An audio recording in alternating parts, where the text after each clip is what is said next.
नमस्कार दोस्तों, आपके अपने YouTube चैनल आर्मी क्लासेस पर आपका हार्दिक स्वागत है। जैसा कि अपन ने कल राजस्थान ज्योग्राफी में राजस्थान की उत्पत्ति के बारे में पढ़ा था, आज उससे थोड़ा आगे राजस्थान की स्थिति के बारे में थोड़ा सा पढ़ेंगे। थोड़ा थोड़ा करके मतलब एक बार बेस बन जाए, उसके बाद फिर स्पीड अपन थोड़ी इंक्रीज कर लेंगे। कल का अपन एक बार देखें तो मैंने बताया था कि पृथ्वी जो है पहले दो हिस्सों में थी, जिसपे 71% वाटर था और 29% भूभाग था, जिसको जो जलमंडल था उसको क्या नाम दिया था? पैंथालासा। और जो स्थल मंडल था उसको नाम दिया गया था पेंजिया। और ये जो नाम दिए देने वाले साइंटिस्ट थे उनका नाम था अल्फ्रेड वेबनर।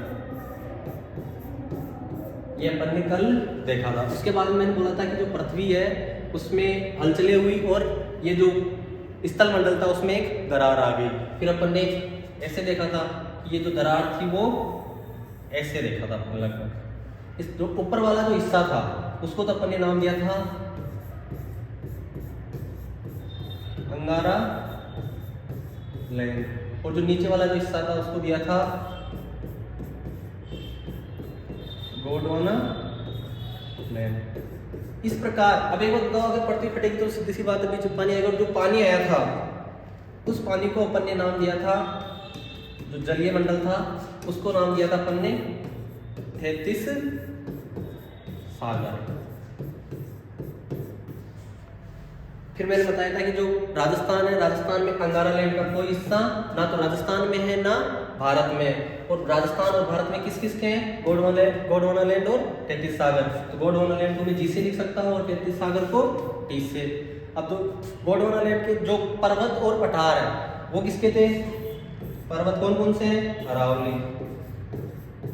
और पठार कौन सा? अपने हाडोती का या दक्षिणी पूर्वी पठारी जो प्रदेश अपना,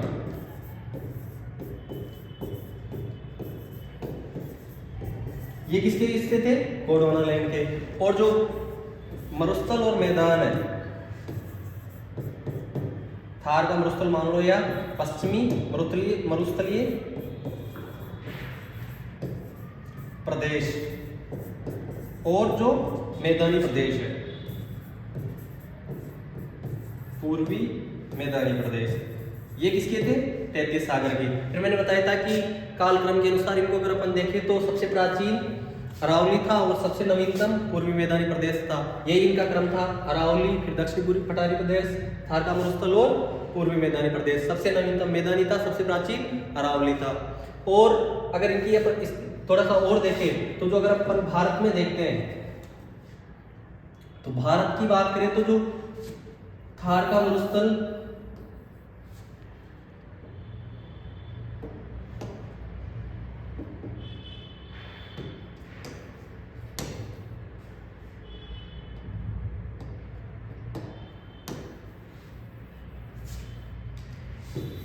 जो थार का मरुस्थल या पश्चिमी मरुस्थलीय प्रदेश, और उसके अलावा क्या था अपना? पूर्वी मैदानी प्रदेश।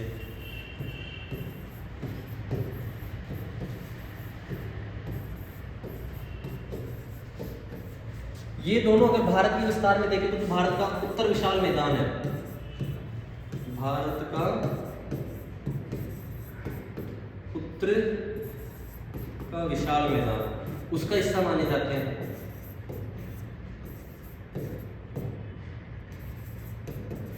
और अगर अपन अरावली पर्वत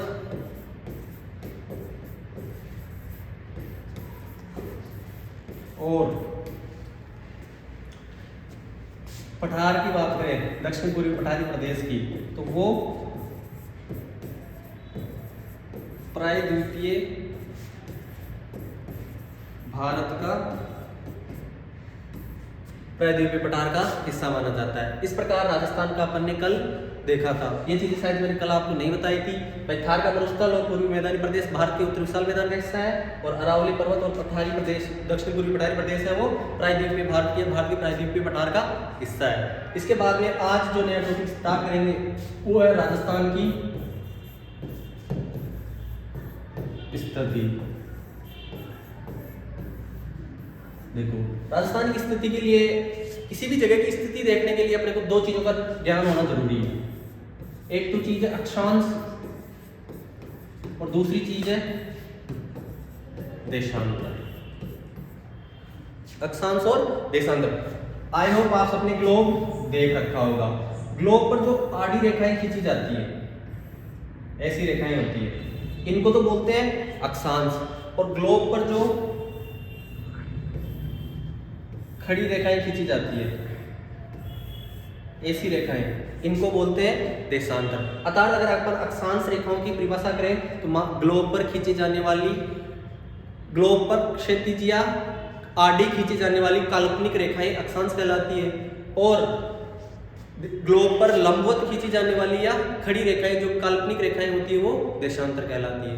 इनकी संख्या जो 0 डिग्री तो यहाँ होती है और 90, मतलब 0 से 90 ऊपर और 0 से 90 नीचे, और इसकी यहाँ से 0 तो यहाँ पे होती है और इसके जस्ट पीछे 180, मतलब 180 इधर 180 इधर। इनकी अगर कुल संख्या की बात करें तो 0, 90 और 90 कितने हो गए 180, और 0 वाली तो इनकी संख्या कितनी अक्षांश होगी 181। लेकिन कुछ जो भूगोलवेत्ता है उनका मानना है कि जो 90 डिग्री अक्षांश है ये ओनली एक डॉट है, तो इसको वो अक्षांश नहीं मानते। उस स्थिति में 90 ऊपर वाला 90 नीचे वाला था 9 डिग्री नॉर्थ लैटिट्यूड और 90 डिग्री साउथ लैटिट्यूड, इन दोनों को अगर अपन 181 में से माइनस करते हैं तो 179 इनकी संख्या अपने सामने आती है। इसी प्रकार 180 इधर और 180 इधर और 0 डिग्री ये। लेकिन इनका मानना है कि जो इधर 180 वाली लाइन है और इधर से भी 180 वाली लाइन है, वो दोनों एक दूसरे की क्या है ओवरलैपिंग है, एक दूसरे के ऊपर चढ़ी हुई है, अर्थात 180 डिग्री वाली जो लाइन है वो एक ही है। इस प्रकार देशांतरों की संख्या कितनी मानी जाती है 360। आई होप अक्षांश और देशांतर का कंसेप्ट तो आपको समझ में आ गया होगा। किसी भी जगह की स्थिति देखनी है तो अपने को अक्षांश और देशांतर क्या है, क्यों है, ये आना बहुत जरूरी है। अब राजस्थान की स्थिति, अब अपन अक्षांश और देशांतर की तो बात कर ही चुके हैं, तो पहले अक्षांशीय स्थिति देख लेते हैं। तो अक्षांशीय स्थिति जो है 23 डिग्री 03 मिनट NL, मतलब नॉर्थ लैटिट्यूड, उत्तरी अक्षांश से लेकर 30 डिग्री 12 मिनट नॉर्थ लैटिट्यूड। अब देखो ग्लोब है, ग्लोब में ये 0 डिग्री है। अब इसके दो हिस्से मान लो, ऊपर वाले को अपन आराम से उत्तरी गोलार्ध बोल देते हैं,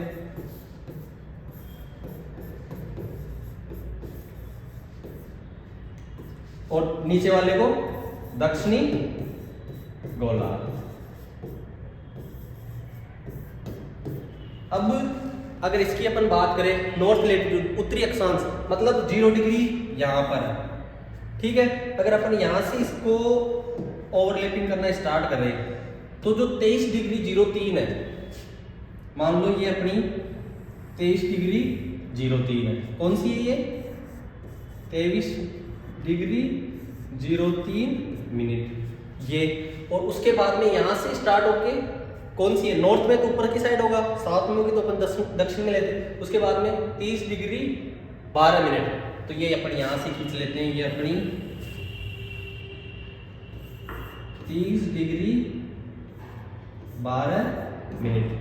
अब अगर अपन देखें तो राजस्थान इस जगह पे स्थित है, तो राजस्थान कौन से गोलार्ध में हो गया, उत्तरी गोलार्ध में, और कौन कौन से अक्षांशों के बीच है, इनके बीच में, भाई उत्तरी गोलार्ध में है, और 30 डिग्री 03 मिनट से लेके 23 डिग्री 03 मिनट से लेके 30 डिग्री 12 मिनट उत्तरी अक्षांश में स्थित है। लेकिन अब अपने को ये नहीं पता कि इसमें यहाँ है, यहाँ है, यहाँ या कहाँ है। उस चीज के लिए अपने को किसकी पता होना चाहिए? देशांतरीय स्थिति की।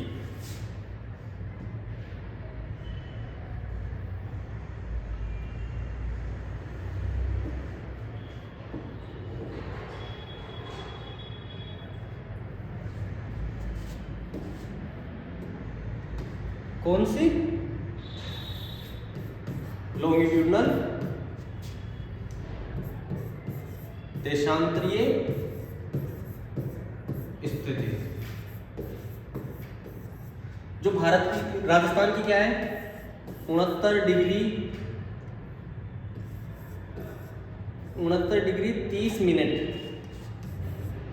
EL, मतलब eastern latitude, sorry eastern longitude से 78 डिग्री 17 मिनट ईस्टर्न लॉन्गिट्यूड, मतलब 23 डिग्री 03 मिनट से पूर्वी उत्तरी अक्षांश से लेकर 30 डिग्री 12 मिनट उत्तरी अक्षांश के बीच में। वही देशांतरीय स्थिति की अगर अपन बात करते हैं तो 69 डिग्री 17 मिनट से 78 डिग्री 17 मिनट पूर्वी देशांतर में राजस्थान स्थित है। तो सीधी सी बात है, अगर मैं इस पे ये 0 डिग्री देशांतर बना दूं तो राजस्थान इसके पूर्व में होगा, पश्चिम में होगा या पूर्व में? तो सीधी सी बात है, अपनी स्थिति क्या है? ये पूर्वी देशांतर। सीधी सी बात है, इस लाइन के इधर होगा।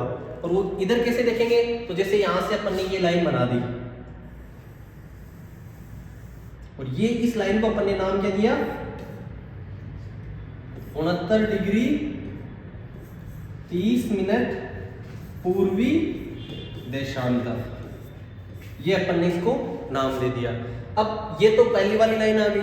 उसके बाद में अगर अपन बात करें तो 78 डिग्री 17 तो वो इसी के पास में से चलेगी और ये यहां की मिल जाएगी। और ये कौन सी हो गई?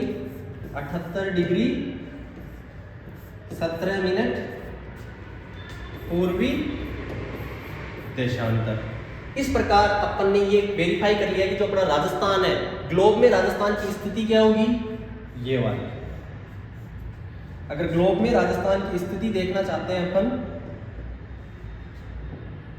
तो आराम से अपन उसको वेरीफाई कर सकते हैं कि राजस्थान जो होगा अपना, इस एरिया को अपन राजस्थान का हिस्सा मान सकते हैं। अब इसके आधार पर अगर अपन ग्लोब में स्थिति देखें राजस्थान की तो उत्तरी गोलार्ध में, और इसको इधर वाले को अपन बोलना चाहे तो पश्चिमी गोलार्ध बोल सकते हैं भाई। पश्चिमी वाला आधा गोला उसको पश्चिमी बोल सकते हैं और इधर वाले को अपन आराम से बोल सकते हैं पूर्वी गोलार्ध। अब अगर अपन बात करना चाहे जो अपना राजस्थान है वो कौन से गोलार्ध में हुआ? उत्तरी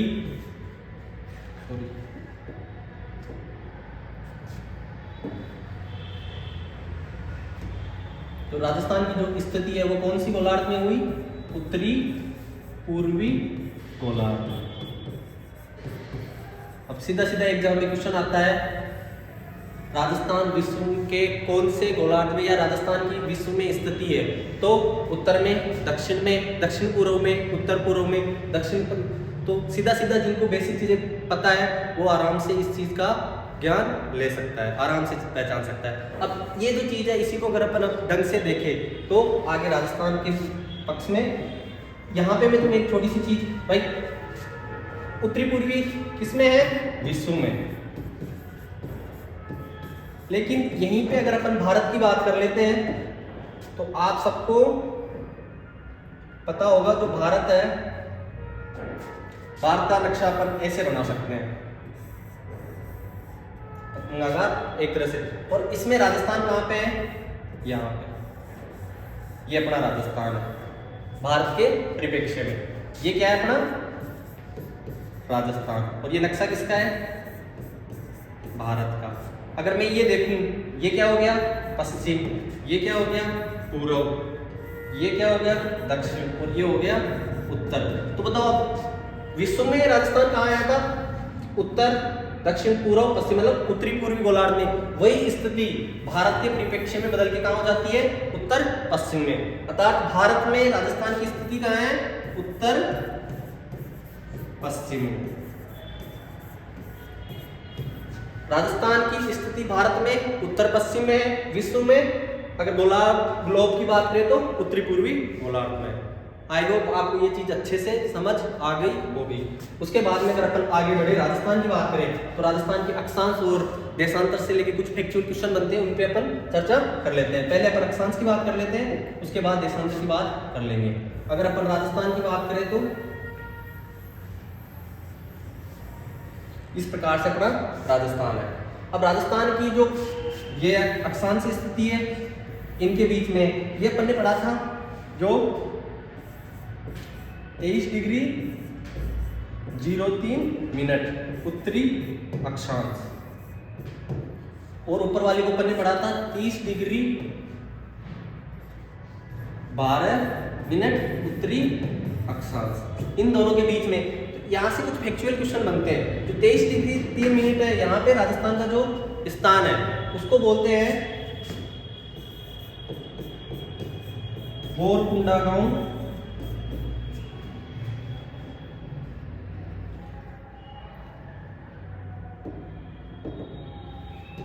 ये जो स्थान है इसको बोलते हैं बोरकुंडा गांव, और ये कहां पे है? बांसवाड़ा में। बोरकुंडा गांव बांसवाड़ा। और जो ऊपर है, ऊपर वाला जो जगह है वो है कोणागांव श्री गंगानगर।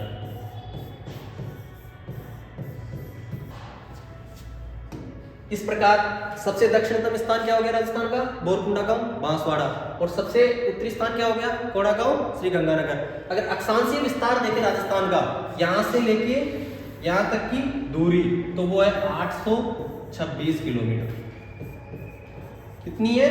826 किलोमीटर। और इसके बाद में इन दोनों का विस्तार भी देख लो घटा के, तो 7 डिग्री 9 मिनट। सीधा सीधा क्वेश्चन आता है, राजस्थान का अक्षांशीय विस्तार है तो 7 डिग्री 9 मिनट। राजस्थान की उत्तर से दक्षिण में लंबाई है तो 826। क्वेश्चन ऐसे भी आ जाता है, बोरकुंडा गांव बांसवाड़ा और कोणागांव श्री गंगानगर के मध्य कितनी दूरी है? तो 826 किलोमीटर। उसके बाद में अगर अपन राजस्थान की देशांतरीय स्थिति को देखें इसी क्रम में, तो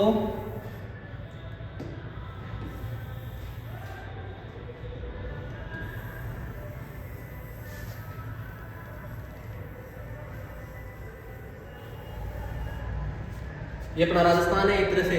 अब अक्षांश स्थिति, लंबवत दूरी, सॉरी क्षैतिज दूरी, तो मतलब उत्तर से दक्षिण की अपन ने देख लिया। तो एक बार अपन ये वाला और ये वाला कॉर्नर, ये कहां से स्टार्ट हो रहा था अपना? 69 डिग्री 17 मिनट पूर्वी देशांतर। और ये क्या था? 69 डिग्री 30 मिनट, सॉरी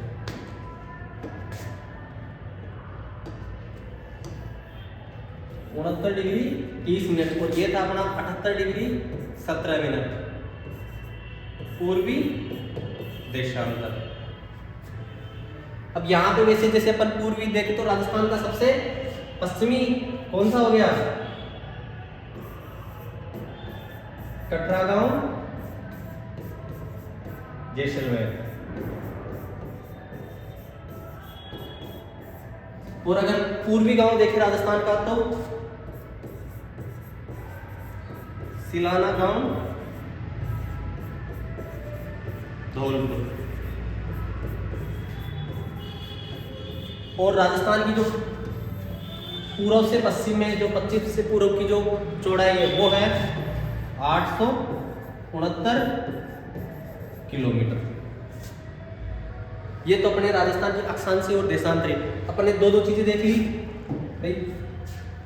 दक्षिणतम स्थान बोरकुंडा गांव बांसवाड़ा, कोणागांव श्री गंगानगर उत्तरी, और उत्तर से दक्षिण की लंबाई 826 किलोमीटर, और अक्षांशीय विस्तार 7 डिग्री 9 मिनट। उसके बाद में अगर अपन देशांतरी विस्तार की बात करें, 69 डिग्री 30 मिनट पूर्वी देशांतर से 78 डिग्री 17 मिनट पूर्वी देशांतर के मध्य। पूर्वी कटरागांव जैसलमेर, और पश्चिमी कटरा गांव जैसलमेर और पूर्वी सिलाना गांव धौलपुर। या और चौड़ाई कितनी है 869 किलोमीटर। ये सब अपन ने देख लिया। उसके बाद में कुछ फैक्चुअल चीजें हैं वो एक बार जरूरी है। जो राजस्थान का सबसे दक्षिणतम हिस्सा है, आपको इतना पता होना चाहिए कि जो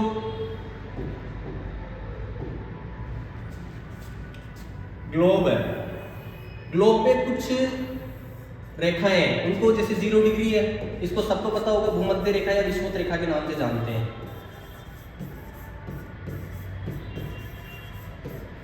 फिर 23.5 डिग्री, फिर 66.5 और 90 डिग्री। वैसे ही 33.5, 63.5 और 90 ये फिक्स वो माने जाते हैं। इनके नाम दिए हुए इनको। और 90 जो 23.5 डिग्री नॉर्थ लेटीट्यूड है, ये अपने लिए इम्पोर्टेंट हो जाती है क्योंकि ये राजस्थान से गुजरती है और इस रेखा को नाम से जाना जाता है कर्क रेखा के नाम से। और जो दक्षिण वाली है उसको बोलते हैं मकर रेखा। अब जो ये कर्क जो रेखा है, ये अगर अपन राजस्थान के परिप्रेक्ष्य में देखें कर्क रेखा को, तो ये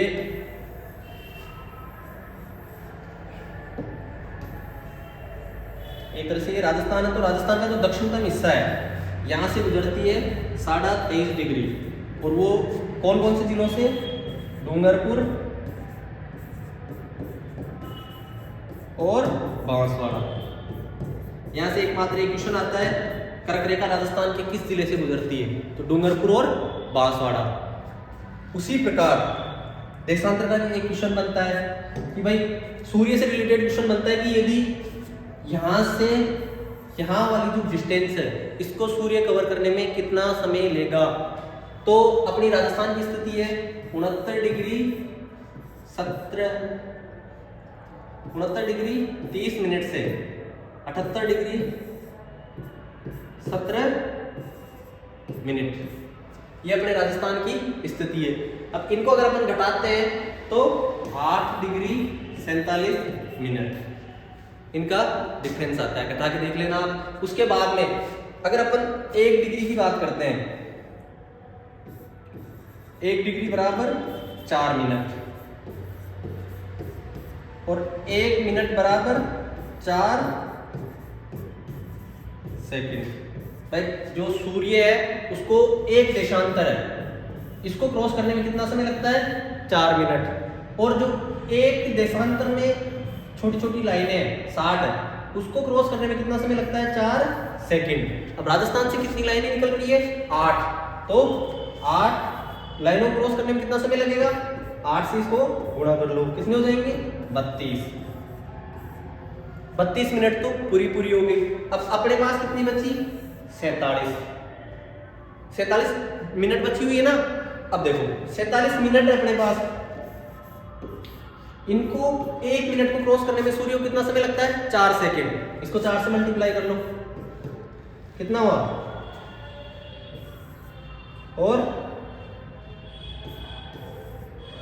188 सही है अगर मैं राइट हूं तो। अब 188 को अगर अपन मिनट में कन्वर्ट करते हैं तो 3 मिनट और 8 सेकंड, 3.8 मिनट आते हैं। 3 मिनट और 8 सेकंड और 32 मिनट अपने पास पहले से ही थी। कुल मिला के ये सब समझाने का मतलब था कि जो राजस्थान है उसको यदि सूर्य यहां से चल के इस स्थान तक आता है, इसको क्रॉस करने में 35 मिनट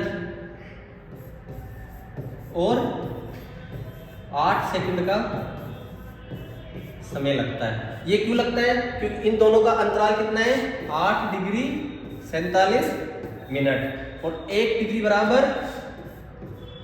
4 मिनट और 1 मिनट बराबर 4 सेकंड। इस प्रकार राजस्थान की स्थिति को आज अपन ने विस्तार से पढ़ा है। आई होप आपको ये क्लास अच्छी लग रही होगी और समझ में भी सब कुछ आ रहा होगा। जिस प्रकार हम हमारा बेस्ट देने की कोशिश कर रहे हैं, आप भी हमें निरंतर सपोर्ट करें जिससे हमें मोटिवेट मिलता रहे। और कल ही रिजल्ट आया है पीओआरओ का, शायद आप सबको पता होगा, और उसकी कट ऑफ देख के बहुत कुछ सीखना चाहिए लोगों को। उसकी कट ऑफ शायद जनरल की 107 के आसपास गई है आउट ऑफ 120, 120 में से 107 नंबर। अभी तो प्रोविजनल लिस्ट आई है, प्रोविजनल लिस्ट में इतनी कट ऑफ जाने का मतलब है कि बच्चे पढ़ने लगे हैं। अच्छे से मेहनत करनी चाहिए, जो मेहनत करेगा उन्हीं का सिलेक्शन होगा। और इसी क्रम में आपके लिए हम भी आपकी हेल्प करते रहेंगे, आप भी हमें सपोर्ट करते रहे। धन्यवाद।